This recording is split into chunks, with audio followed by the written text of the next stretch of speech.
Now what happened is when I got out, I wanted to fly. I was an airline transport pilot, which is basically a PhD in aviation. I mean, there's not many people out there that has an ATP, let alone in that era, which was like, a quarter of a century, a generation ago.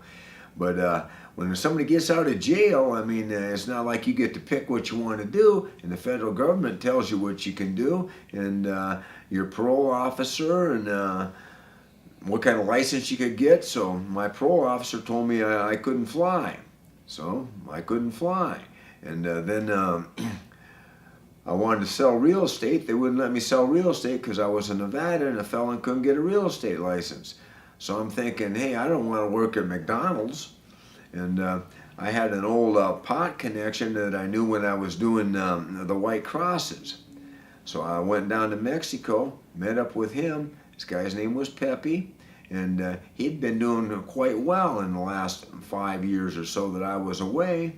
And he set me up with a serious credit line. And I said, Pepe, I need some, the real McCoy, some sense of me. I mean, none of this, garbage or, ditch stuff.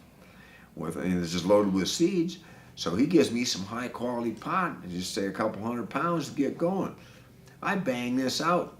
As soon as it gets across the border, I move it up to Phoenix. And I sold it right there. I think I made like 500 a pound. So on a couple 100 pounds, I was like 100 grand or whatever. Anyway, I tell him I need more. He says, well, I got some more. And I started contacting some other people, and they start coming down there, and we just start loading them up. And before long, I mean, I got a hold of more people throughout the United States, because when I was in jail, I was in with a lot of drug dealers, a lot of marijuana growers and dealers. And these people had a network, and the problem was, I don't know what it is now, because I haven't been to business in a quarter of a century. The problem with the drugs, you couldn't get enough, and they considered marijuana a drug. So I tried to get enough.